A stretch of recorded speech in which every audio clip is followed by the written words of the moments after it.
Hey you guys, thank you so much for tuning into my channel. Today is Wednesday, September 28th, and normally the market update would include me going through the MLS and talking through listings, neighborhoods, school districts, such and so forth. Today I decided I'm going to do things a little different since it is the end of September. We are getting into fall season, school is in swing, summer is over. So I wanted to take a look back at what happened in our market here in McLennan County this summer, June, July, and August. I have some stats here that I have pulled from Texas Realtors. This is a great resource for us realtors. We are able to really keep our finger on the pulse of the market, of what is happening. And so I just wanted to share some of this with you. I have a lot of information. I don't intend to go line by line on any of this by any means. I just wanted to point out a few things that I thought were important and worth mentioning.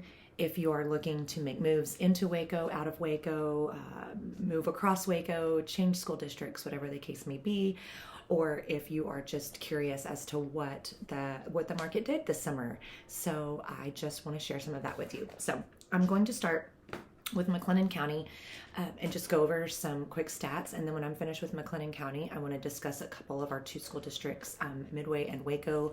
I choose those only because they are the two largest school districts that we have, Midway with 10 campuses and Waco ISD with 19. So that's a lot of school campuses, that's a lot of students, which means that's a lot of parents, which means that's a lot of real estate. So that's why I'm doing those two. So McLennan County, so just starting off, just to let you guys know where we ended August of 2022, things are looking up. So part of the reason that I kind of wanted to go over what happened this summer is to give you guys statistics so you can see the progression of what's happening in the market, because this is the only way that we can let you, the consumer, know what's happening. Obviously, we don't have crystal balls. We can't tell the future, but what we can do is look at statistics and historically what's happened in the past, so that can help us project what is going to happen in the future. So on that note, at the end of August, we did end the month with about 2 months worth of inventory. What that means is it would take 2 months to sell the properties that are listed right at that moment. So why that is important is because back in June, we were under 2 months worth of inventory. We always want to have more than a month. Like the more inventory that we have, that's obviously better for our consumers. So we have more homes on the market. That's good for our market. And so we like to pay attention to that month's inventory to compare. Like I said, June, we had just a little under 2 months inventory, and pre-pandemic, back in June of 2018, the summer of 2018, June, July, and August, we were sitting at about 3 months inventory. It got just a little bit below 3 months in June, but as of August of 2018, we had 3 months of inventory. So the reason I bring that up is pre-pandemic, we were looking at about 3 months. Right now, we're hoping we're post-pandemic, who knows? Some people say we're finished with it. Some people say we don't. This is not what we're here to talk about. But as of August 2022, McLennan County is sitting at 2 months worth of inventory when we were at 1, and we were below 1 month. We were down to 0.3, 0.4, 0.5 months of inventory. So that is telling us that active listings are rising. That is helping us have more inventory each month. So speaking of active listings, in August, we had 610 as of, the end of the month. These numbers come from the end of the month. So 610 listings in August. To give you an idea, in June, we had 460.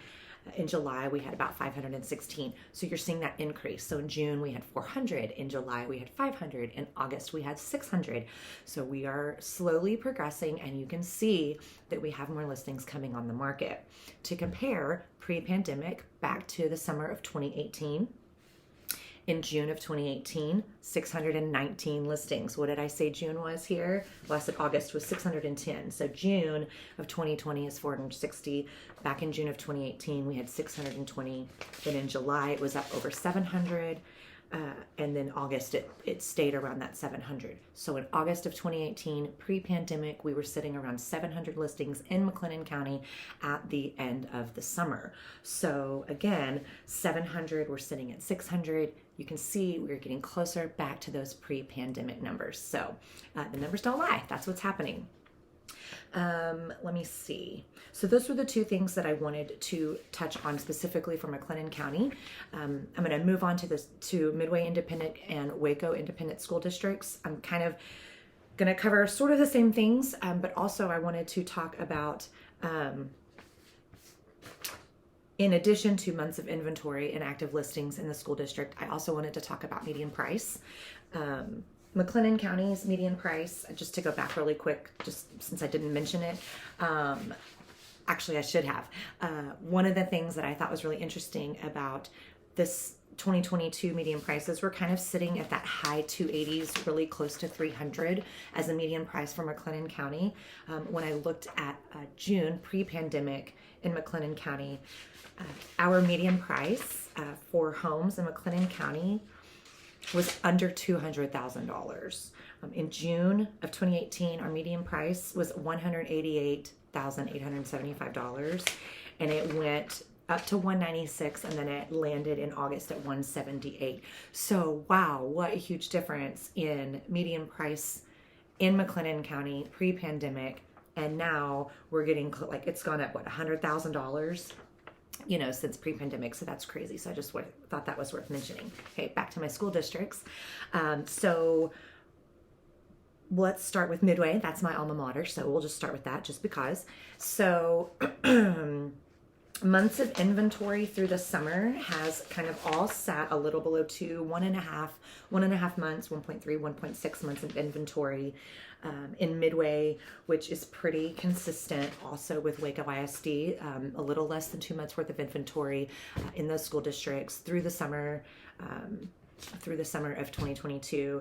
I didn't pull any stats from 2018 for this. If you guys are interested in that, I'd be happy to pull those up and we can talk about the difference. I just didn't want to keep you guys too long. Active listings in our school districts, it looks like. So in June, we had under 100 active listings in the Midway Independent School District. It does say here that is a 126% increase from June of last year, so that's pretty insane. July, we had 93 listings in Midway ISD, and then we ended August with over 100 with 114 active listings. So we are still seeing an increase in those listings in the school district. And the median price on Midway, I will say, it's kind of fluctuated, but still it's kind of sitting at that mid 3 to high 3. So in June, it was at 339. In July, it went up to 385. And then in August, it settled at about 350 median price. So, I mean, that seems like a pretty big jump from June to July. On that, there was a little bit more, let me see, it says here in July in Midway ISD, we had a lot more houses. Selling in that 400 to 499 range. So there were just more houses in that range. So that's what happened there. So I just wanted to point that out. And then in Waco Independent School District, like I mentioned, months of inventory is about the same, about a month and a half, less than 2 months.